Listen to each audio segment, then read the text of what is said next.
मंडळी, आपलं जीवन म्हणजे उगवणाऱ्या सूर्यासारखं सरळ नसतं बरं का.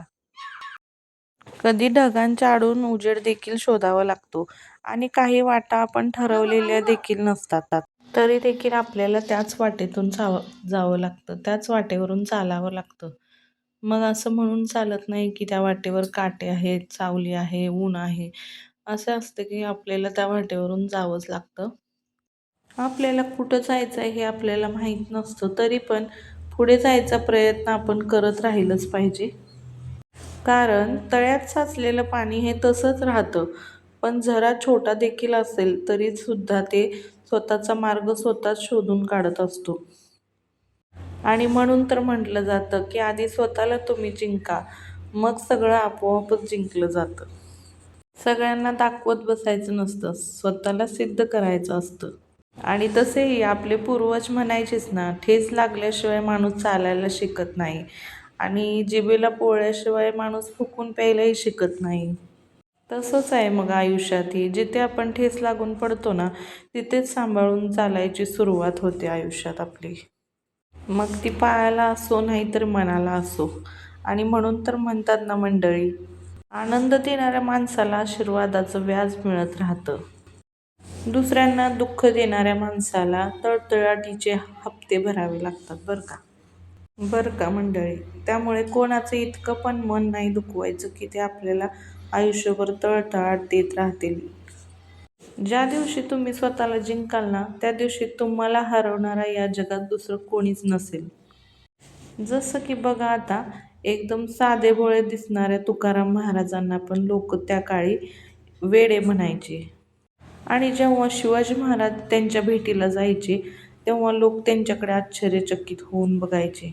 आणि जेव्हा शिवाजी महाराज संत तुकारामांना भेटायचे ना, तेव्हा सगळ्यात आधी त्यांच्या चरणाला स्पर्श करायचे. एकदम तसंच आहे आयुष्यात. आजकाल लोक काय करतात माहिती का, दुसऱ्यामध्ये काय दोष आहे हे शोधण्याचा प्रयत्न करतात आधी. पण जेव्हा स्वतःची बारी येते ना, तेव्हा लोक आपल्या स्वतःच्या दोषावर पांघरून घालतात. पहा हा जमाना कसा आहे. त्यामुळे मंडळी, आपल्या आयुष्यातील एक एक मिनिट खूप महत्त्वाचा आहे. हा वेळ काय गेला ना, हा काय परत येत नाही.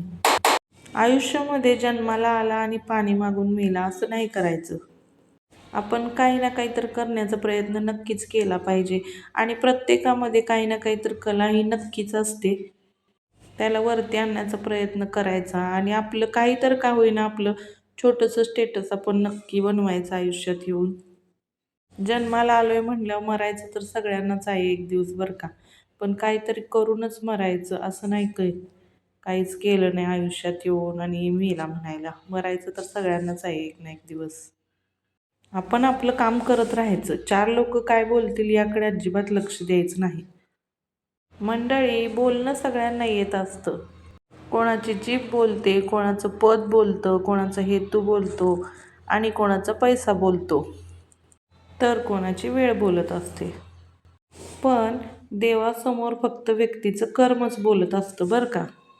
त्यामुळे मंडळी, आपल्या आयुष्यातल्या कोणत्याच दिवसांना कधीच दोष द्यायचा नसतो बरं का.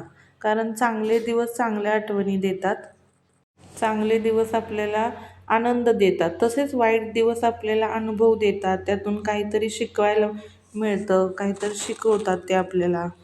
या वाईट दिवसातून आपल्याला काहीतरी शिकायला मिळतं आणि ही शिकवण आपल्या आयुष्यातील खूप महत्त्वपूर्ण असा धडा बनला जातो. 5 सेकंदाच्या स्माईलमुळे आपला फोटो किती सुंदर येतो पहा ना. आणि त्याच आपण नेहमीच हसत राहिलो तर आपलं आयुष्यही किती सुंदर होत जाईल. म्हणून नेहमीच हसत राहा, आयुष्य खूप सुंदर आहे.